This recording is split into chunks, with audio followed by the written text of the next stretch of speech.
You are working yourself to the bone just to stay afloat, while the financial industry intentionally makes investing look terrifyingly complex so they can endlessly profit off your confusion.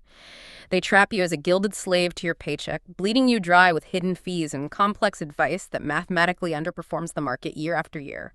But stepping off this exhausting treadmill doesn't require a finance degree, picking the next hot stock, or stressing over daily market price fluctuations.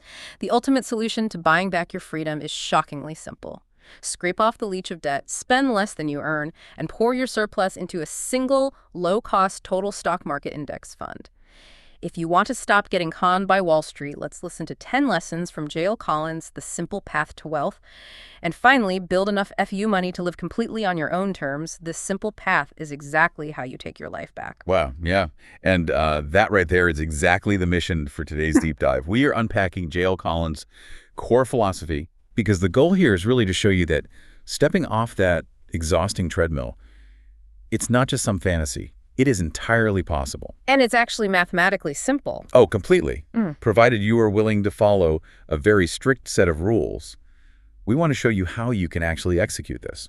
Lesson 1. Debt is a leech.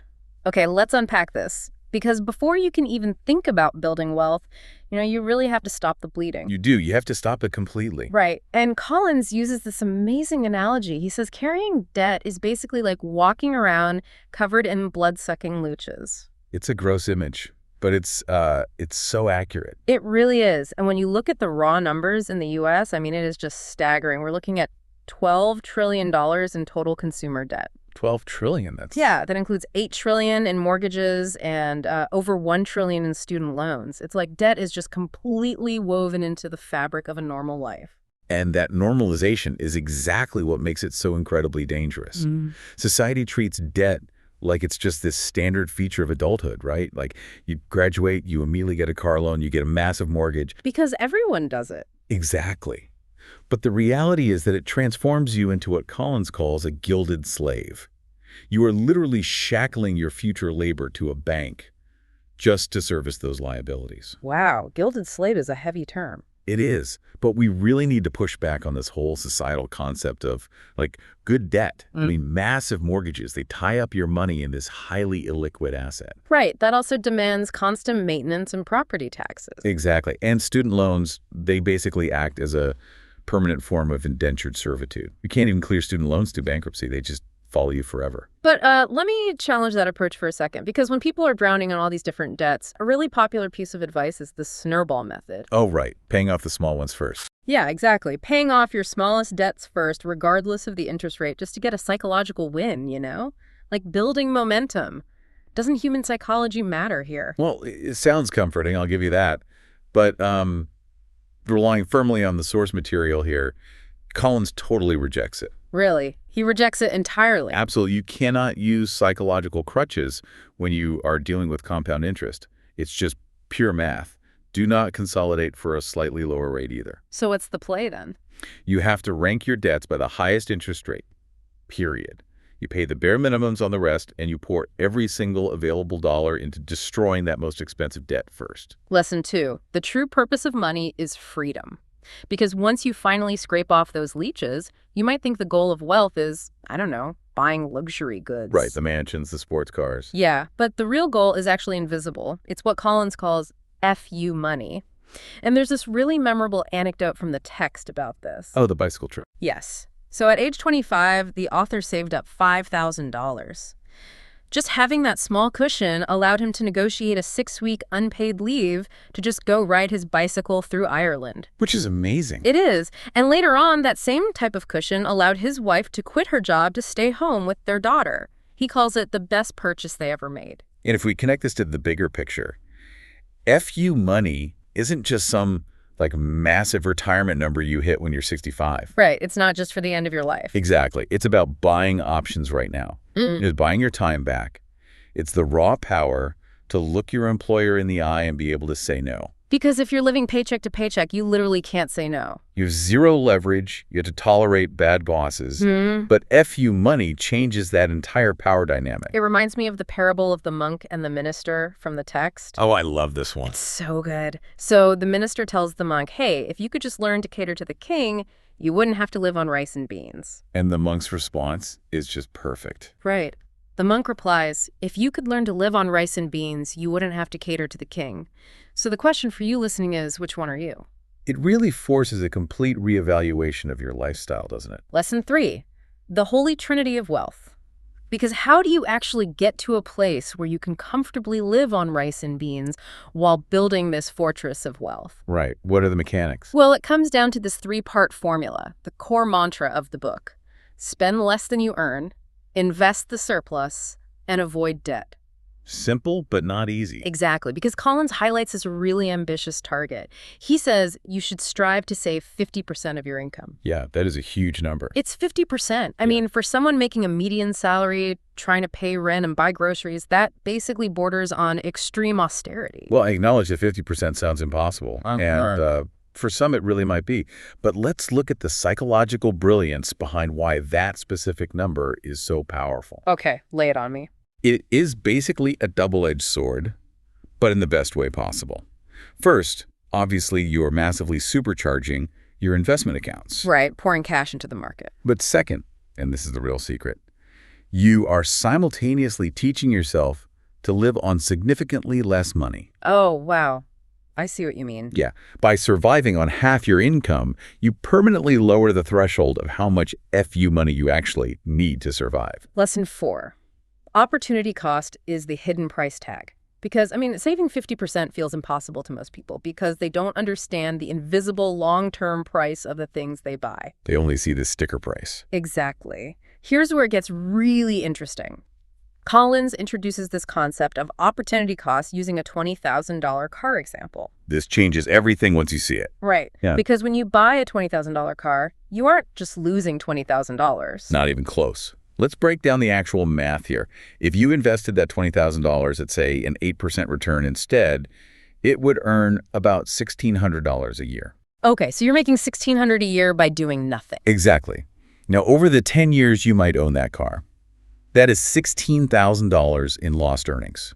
Wait, really? Just in a decade? Yes. So that car actually cost you $36,000. And honestly, that doesn't even count the compounding interest on that $1,600 a year. Oh, man. Because the interest earns its own interest. Precisely.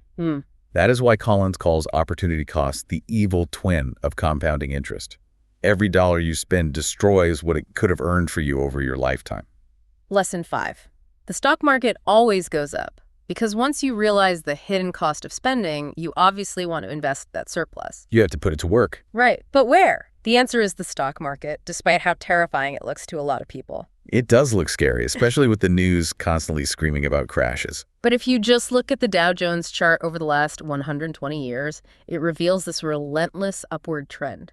Between 1975 and 2015, the market averaged an 11.9% return. Which is incredible growth over 4 decades. And that includes the big ugly events, as he calls them. The 1929 crash, the 1987 crash. The market always recovers. Always. And we really need to explain why the market mathematically has to go up. It's not magic. Right. What's the actual engine behind it? First, when you buy stocks, you aren't just buying little numbers on a screen. You are owning pieces of living, breathing companies that are fighting every single day to innovate and make money. So you're betting on human progress. Exactly. And second, the market is completely self-cleansing. Think about it. The worst a bad company can do is drop 100% and disappear. Your loss is capped. But a successful company... A successful company can grow 1,000% or 10,000%. There is literally no upside limit. The winners endlessly pull the whole market up while the losers just drop off. Lesson 6. Ignore the foam. Drink the beer. Because if the market always goes up, you have to ask, why do so many people lose their shirts investing? Because they panic. They get completely distracted by the noise. Right. And Collins has this brilliant analogy of a poured glass of beer. Imagine a glass poured so fast that it's mostly foam. Okay, I'm with you.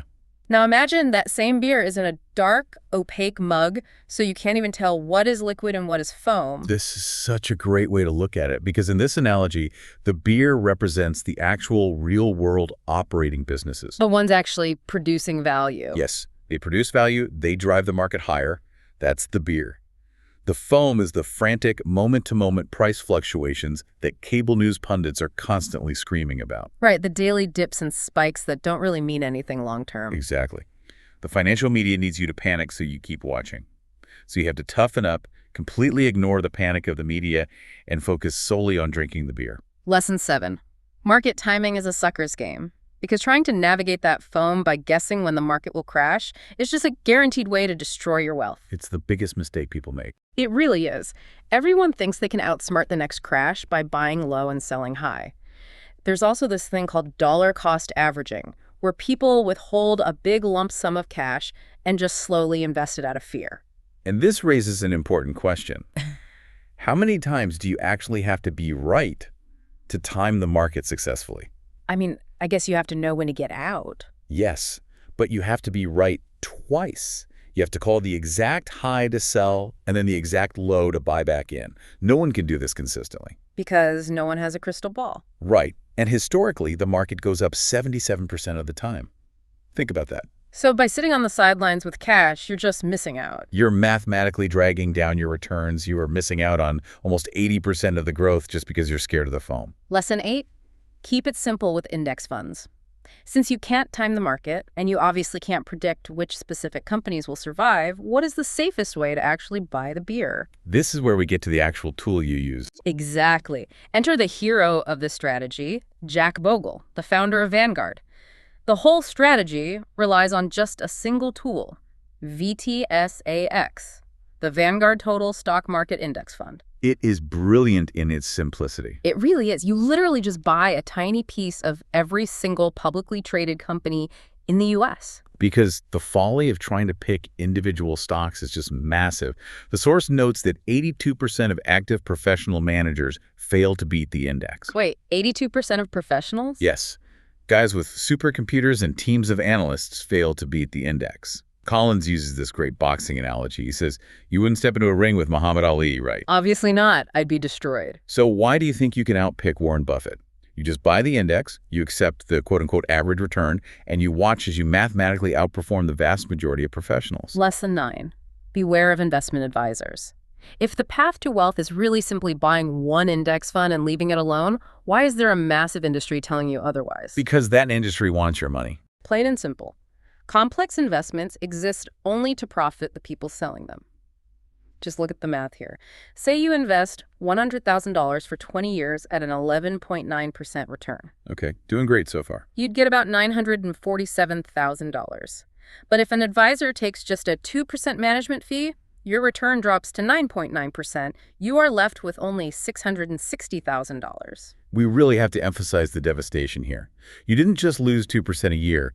You lost the compounding power of that money. Right. It's a massive snowball effect. It resulted in a total loss of over $286,000.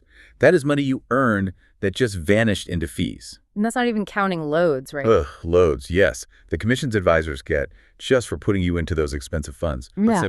By the time you know enough to pick a truly good advisor, you already know enough to just manage your own money. Lesson 10. The 4% rule for financial independence. So what does this all mean?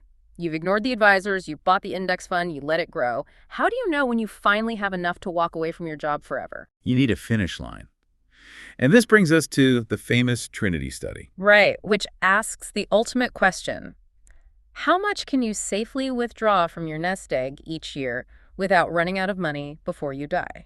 Exactly. Let's break down the 4% rule. According to the Trinity study, if you hold a portfolio of roughly 75% stocks and 25% bonds, you can safely withdraw 4% of your total portfolio value every year. And you just adjust that for inflation each year, right? Yes, adjusting for inflation. And your money will highly likely outlast you because the growth of the market outpaces the 4% you are taking out. So it's basically self-sustaining. Exactly. When your annual living expenses equal exactly 4% of your investments, you have officially reached financial independence. So if you need $40,000 a year to live, you need $1 million invested. You got it. But, I want to leave everyone with a final thought to really mull over here. Oh, definitely. What is it? Well, money is just a tool. Yes. Right. It's not the actual destination. The true challenge of financial independence isn't the math. As we've seen, the math is shockingly simple. Yeah, it's just basic arithmetic at the end of the day. The real challenge is figuring out who you are and what you actually want to do with your life once work is no longer mandatory. When you have that FU money, you have to face yourself. What is your purpose? Wow, yeah. That is the real work right there. Thank you for watching. See, please like, share, subscribe, follow up in the next video.